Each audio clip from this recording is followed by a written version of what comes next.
Saudação e carinho a todos vocês, queridos devotos, peregrinos, romeiros de Nossa Senhora.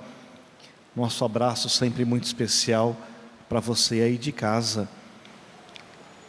Como vocês perceberam, as leituras de hoje, com muita simplicidade, falam da nossa capacidade de reconhecer na nossa vida a presença do Deus verdadeiro.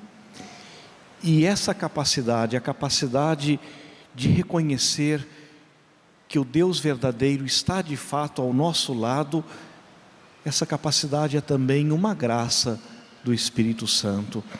Na tradição de fé da Igreja, o reconhecimento da força, da presença e do amor de Deus é sempre um dom, uma graça desse mesmo Deus, que nos dá a capacidade da fé, que nos dá a capacidade de crer. E a teologia clássica nos ensina que, por natureza, pela nossa natureza humana, todos nós somos capazes de Deus.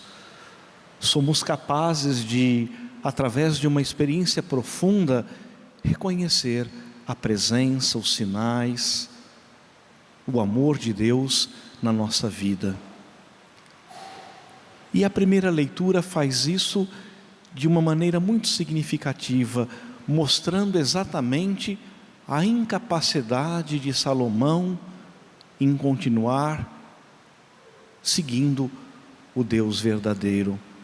Nós estamos já há várias semanas acompanhando a história da monarquia em Israel, já desde o rei Saul, o rei Davi, Salomão, filho de Davi, e a gente vai percebendo que a história da monarquia no Antigo Testamento é marcada por fidelidade, mas também por infidelidades, grandes infidelidades, que vão afastando não apenas o rei, mas afastando o próprio Deus, afastando o próprio povo da presença do amor de Deus.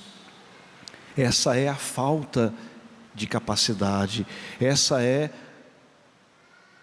a incapacidade, a dificuldade, ou às vezes a rejeição da experiência profunda com Deus. O caso específico de Salomão está muito claro. As mulheres de Salomão, originalmente de povos pagãos, vão transformando o palácio e o próprio reinado num culto exagerado aos falsos deuses, aos deuses que são ídolos, aos deuses que não significam nada, aos deuses que acabam distanciando de fato o povo do Deus verdadeiro, do Deus que liberta e salva.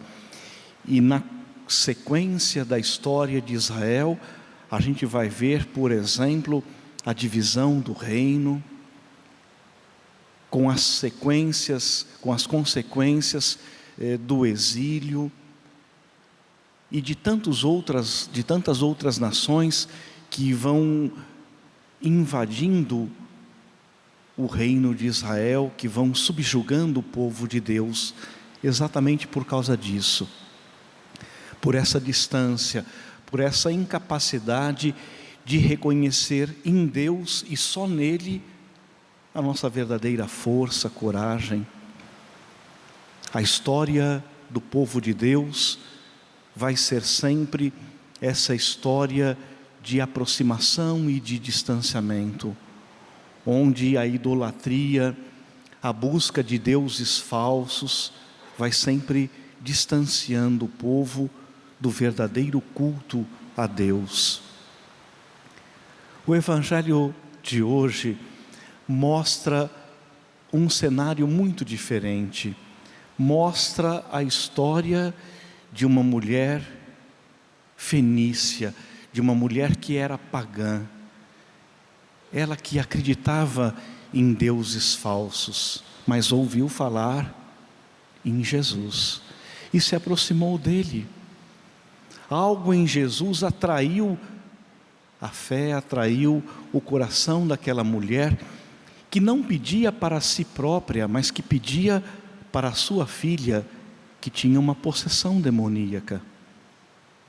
E é interessante o diálogo entre a mulher sírio-fenícia e Jesus. Jesus, judeu, anuncia o reino de Deus aos seus compatriotas e considera, de alguma maneira, aquele pedido secundário. Mas observem o argumento que essa mulher pagã, desesperada, formula para Jesus, dizendo que também os cachorrinhos esperam as migalhas que são atiradas pelas crianças debaixo da mesa. O argumento dessa mulher pagã toca profundamente a sensibilidade de Jesus. E é bonito como o Evangelho de hoje mostra que a fé é um dom acessível a todos. A fé não é um privilégio que Deus distribui para um ou para outro. Todos nós somos capazes de Deus. Todos nós somos capazes de reconhecer em Jesus, no seu magistério, no seu ensinamento, somos capazes de reconhecer o poder do Deus verdadeiro. Claro que nós podemos, diante desse reconhecimento, nós podemos reagir de muitas maneiras. As mulheres de Salomão, as mulheres pagãs,